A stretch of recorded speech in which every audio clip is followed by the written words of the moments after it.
If you're a mid-level to C-suite leader who wants to own your growth and figure out your next small, brave move to achieve your leadership goals, you are in the right place.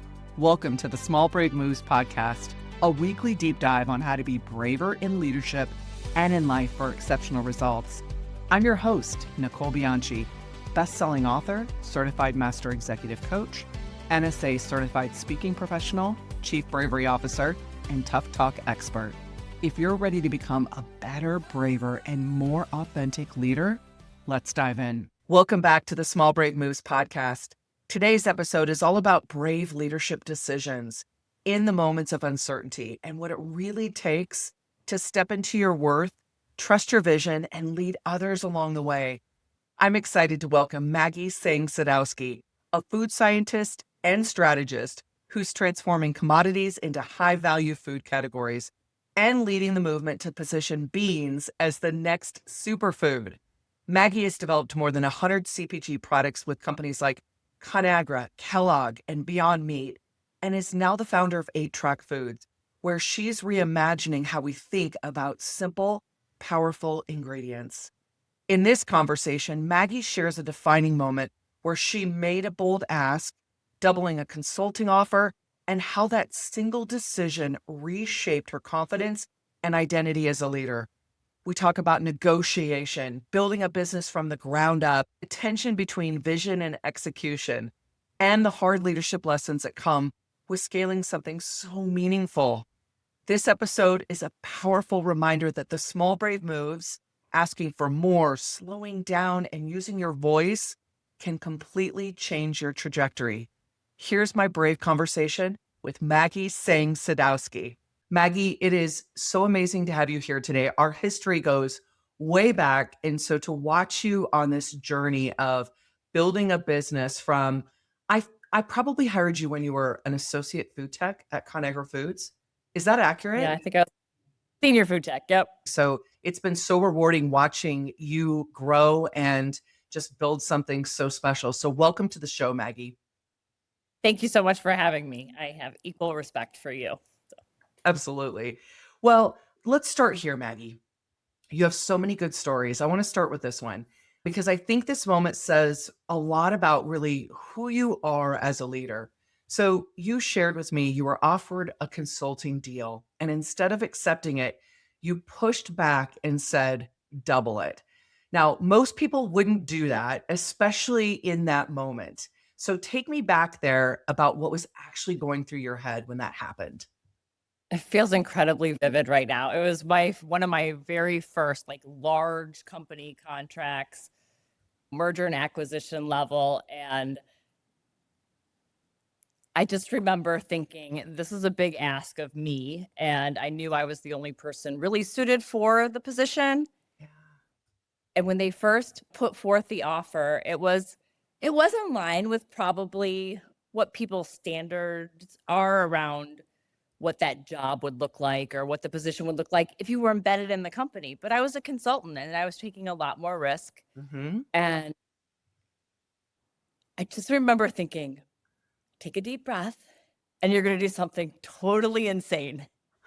And I was like, the worst thing they can say is no, and we'll end up where we are at this moment. And so I looked at the offer and just boldly pushed it right back at them. And I think as females, we don't know how to negotiate. We are, afraid of or generally accept the right offer. And for some reason, I'm like, this time I'm just going to go for it. And they looked at it in just pure shock at my reaction. And I think it said a lot about what kind of level I was interviewing for. And so I think they took it as a compliment. And before I knew it, within an hour, they had agreed to go take the compensation to that level. So it was a very magical moment. And I think it really defined how I move forward as a consultant. Oh, I bet. And so where did that voice come from that said, you can ask for more? Yeah. So I grew up, I'm the only girl. I have 4 brothers. And I had we always had big business conversations and holding my ground at the table and listening to them and how they negotiated contracts was so different than I had heard. So many of my friends are like, oh, well, they they offered me this, so I take it. And I'm like, you don't have to take what they offer you. You have an opportunity to say what you're worth. And that level of defining my worth came early on in my career rather than allowing somebody to put a price tag on my head. So, what changed in how you showed up after they said yes? You alluded to it just a little bit, but I want to hear more. So personally, it made me feel like I was capable of doing the job. I knew that I had stepped into myself a little bit Yeah. and stepped out of the current role of the protection of a corporate environment. And now I was no longer Maggie inside of a business. I was Maggie running a business. Mm, And that changed dramatically how I felt about myself walking into the room with that confidence. I knew I was a leader. I knew I was able to command the room.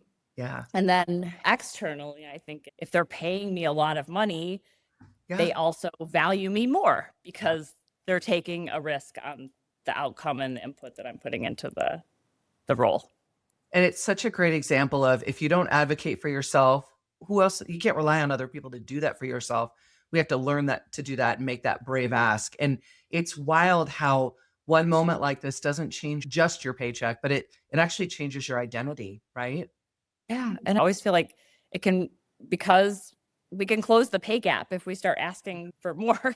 Yeah. Yeah. So you're saying we can close the pay gap if women learn to negotiate, right? Or make that brave ask. What are women still getting wrong here from your perspective? I think a lot of times we are afraid to push back or Mm, question what somebody has already assigned to us. Like they've defined us as a role, and we're afraid to say, it's not quite the role I want to live in mhm. and push outside of it.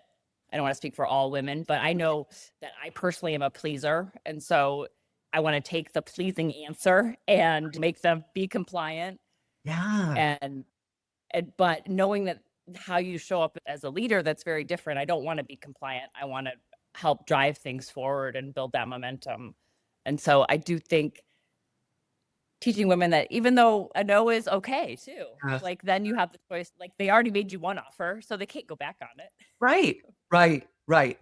I'll tell you, I learned negotiation early on as well. And I'll never forget being, gosh, probably 32 years old and being tossed into the banquet master negotiation, which is ConAgra's largest union contract with another person that he and I were tasked with going in and breaking up this contract that Jimmy Hoffa had put together.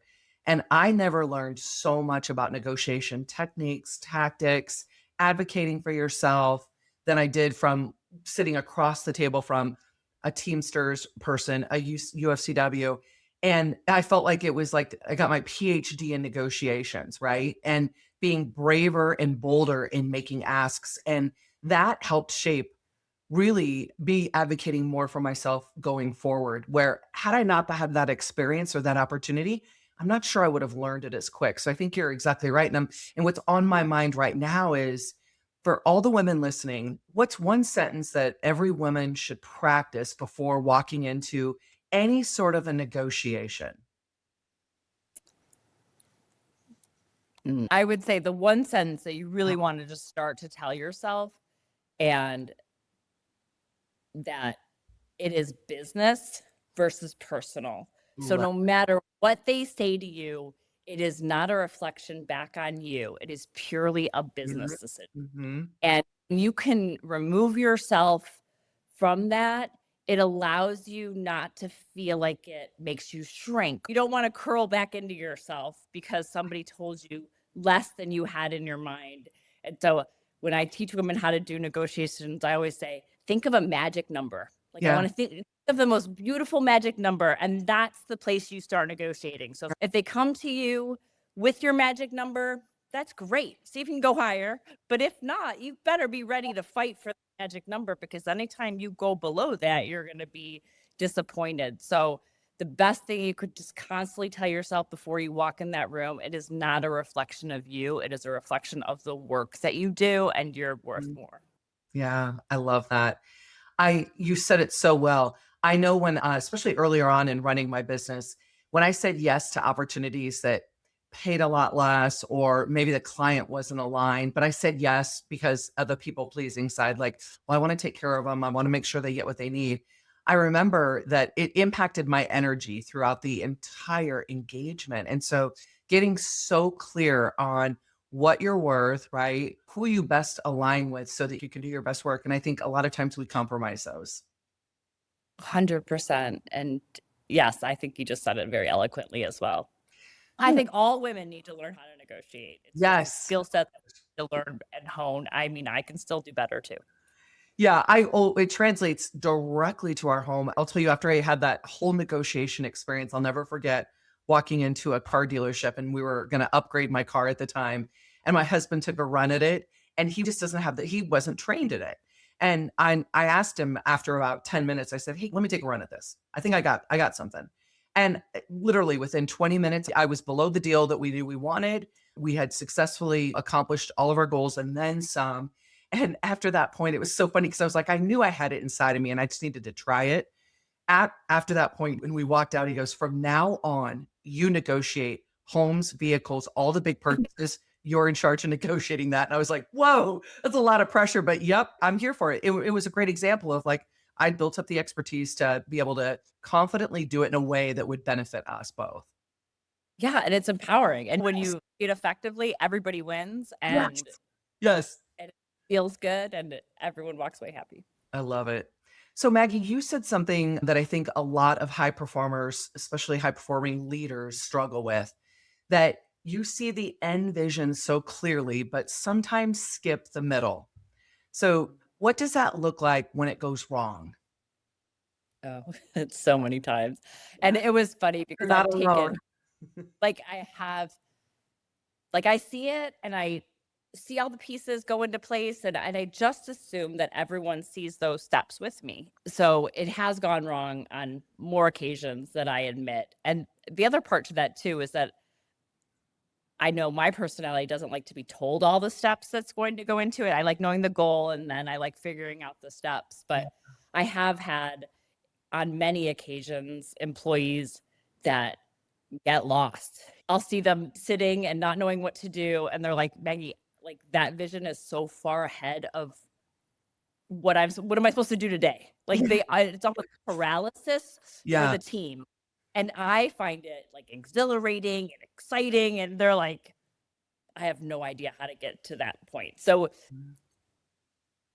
paralysis is what I see from the team, and I've gotten better breaking down the tasks so Yeah. that everyone come along or empowering if you're finance, that's your job, and if you're handling the supply chain, that's your job, but that did not come easily, and Yeah. even when I take those tests, I come up as, like, visionary and strategic, and Yes. I remember first time that light bulb went on for me was when I looked at the cons list. So the pros was like, you see the future, you know how to put ideas together. And the con list was you're an ineffective leader. You don't know how to tell your team where to go. Yeah. That con list really changed how I approached leadership. Oh, I love that. So, what do you do now practically to slow yourself down and really bring people along with you? So that's been hard. Learning how to really just it depending on the situation. So if it's a crisis moment, I have a tendency to jump in and want to get through it as fast as Yeah. possible and get messy and get it done. But leading people, you have to almost like pause and say, okay, what do I want the outcome to be? Yeah. And how can this team help me accomplish that goal? Yeah. That pause has been so hard for me, but it has been, I think, a lot of the key to our success in just recognizing that it's not about getting through the pain, Yeah. that we the team to come up with a better solution, and there's probably 1,000 better solutions than the one that comes to me in a gut instinct and I wanna fix in 5 minutes. Yeah. Yeah. Well, I'll tell you what, if our listeners could respond right now as we're recording this, I feel like you'd get a lot of high fives. I mean, you're certainly not alone in that visionary strategic and that being a challenge, right? Where you're running forward so fast, one, because you're scaling and growing a business, and speed is important. And sometimes speed can get in the way of alignment, right? And staying aligned with the team and moving forward. So what you're saying really resonates with me too. So I appreciate that. So we're going to move into some tough conversations here. When you shared with me that you had let somebody go who you respected, talk to me about what made that so hard for you. I think it's hard. Like when you're starting a business, it's so different than being inside of a large corporation where roles are really defined Mhm. and the process is already outlined and you can oppose the process, but it's already in place. Yeah. But when you're starting a business, the people that you're hiring are really good at wearing a lot of different hats and they have a lot of skill sets and I had an employee that was just fantastic at really building those like early relationships with retailers and getting into the smaller environments and completely respected her and her energy and her power around the brand. But it got to a place that those we were getting into larger retailers and I no longer needed the day-to-day interaction. I needed someone who could fill a bigger role. I had to let her go and it was very difficult in getting there. And Yeah. scaling a business is hard because I think at the time I was so focused on the business side of it and less about the personal side of it that I wish I was a little bit more softer in my approach than I was. But yeah, that was definitely a very hard move for us. Well, I can hear it as you're even choosing the words and sharing it, right? I can hear it in your throat. I can hear the struggle, Yeah. and it is challenging. And so, talk to me about what you learned from that. What would you do differently now, especially if you could go back at Maggie at this stage and redo that conversation? I think I would be less focused around the business side of it and take into more the human action side of it. Mhm. I also wish I would have given her an opportunity to grow into the role a little bit more, or at least outline the role that was required rather than just the assumption that she could do it. Yeah. Um, you don't know what it's going to really take. I had never built a business from Right. scratch. So I made an assumption that she wouldn't want it nor need it. And going back, I wish I would have just really given her the opportunity to grow into it if she so desired. Well, Maggie, I appreciate what you're saying because that's real. And so many people don't say that part out loud, right? Around really what was a learning opportunity. And I can think back to many conversations I had earlier on in building a department, building a function, building an area, and thinking back, going, gosh, I really wish I would have done it differently. At the end of the day, even if you were to approach it the way that you're saying Maggie today would, we also have to recognize not everybody's coachable, right? Not everybody's coachable, and you can give them every opportunity, but not everybody's meant to move along with us every stage either. So it's a balance for sure. So That's true. you said control can feel like support, but actually does the opposite. So when did that click for you? Yeah, it's so easy to be a controlling manager, especially when you're with a startup and everything feels catastrophic if it doesn't go the right way and you're not pushing in the direction that you think you're supposed to be pushing. You write out your plan and you have it all in line. And I remember over analyzing everything, micromanaging around the details in the plan, which retailers we'd approach, how we were going to move forward. And you could just feel the limitations. I mean, even I hate to be controlled like that, but Yes. it was the planner in me that needed to see, or the scientist in me that needed to Yeah. see that like executed in that way and that would achieve the results. And if it wasn't executed exactly, it wouldn't achieve that result that I wanted. And there was just a moment that it's like things didn't go as planned Yeah. and the room just felt different. It was like almost a relief. Like, okay, we screwed up and now we need to go forward and fix it. And just the energy and momentum in that moment of Yeah. not having it go according to plan allowed freedom for everybody, including myself. And so after that, it's like, okay, these are the objectives, but we don't need to control each task. And there are ways to accomplish that without being so focused on your business that you don't focus on the people. Yeah. And I was one of those leaders. So first off, it's interesting when you describe that. I can feel the stakes are high, and I'm sure whatever you guys were working on and just the intensity of it and feeling like if you're not involved, it's not going to get executed that way. So it makes complete sense. We go into those moments of control, even though we can't always control everything. So what's your reset in that moment when you notice that like you're slipping back into control? What's your reset? What do you do for yourself in that moment? I know that I have a very analytical side, that's the food scientist side of me, and then I have a very creative, innovative side, and it's like some days one's on and one's off. It kind of goes back to that pause. Like I always have to ask myself, what do you need from me right now? Are we looking at the analytical side of things or are we looking more at the softer side of things? But just that constant, like, what do we want to accomplish today? Ah, And how do I want to show up in that accomplishment I love is, that. and you don't want people going home drained and exhausted. You want them to leave empowered and ready to come back and do it again. So I love that, Maggie. yeah, It's about being intentional, right? What you're talking about is the intentionality of your mindset and how you want to show up, knowing you're going to be dealing with difficult things. I'll tell you, yesterday, in fact, I knew I had three really tough conversations. One was with the CEO and one was with the president of a business, two different clients. And I was going to have to deliver some pretty tough news to them. One was around a troubled employee, and the other one was around somebody that's developing, but not developing as we want them to. I was nervous. And before those moments, I always do exactly what you're talking about, which is like, what outcome am I looking for? Right? How do I want to show up? How can I show up in such a way that I can best serve the situation? And once I get that straight, the rest of it feels more like flow and ease for me. So I appreciate you saying that. I think that's really important that we don't realize the one thing we can control in all of this is how we show up, right? I love that. I love that. It's so true. Yeah. Yeah, you don't know what the outcome is going to be. And sometimes it's better than you think it's going to be. Yes, So and most times it better turns than out that way. but Yes, most times.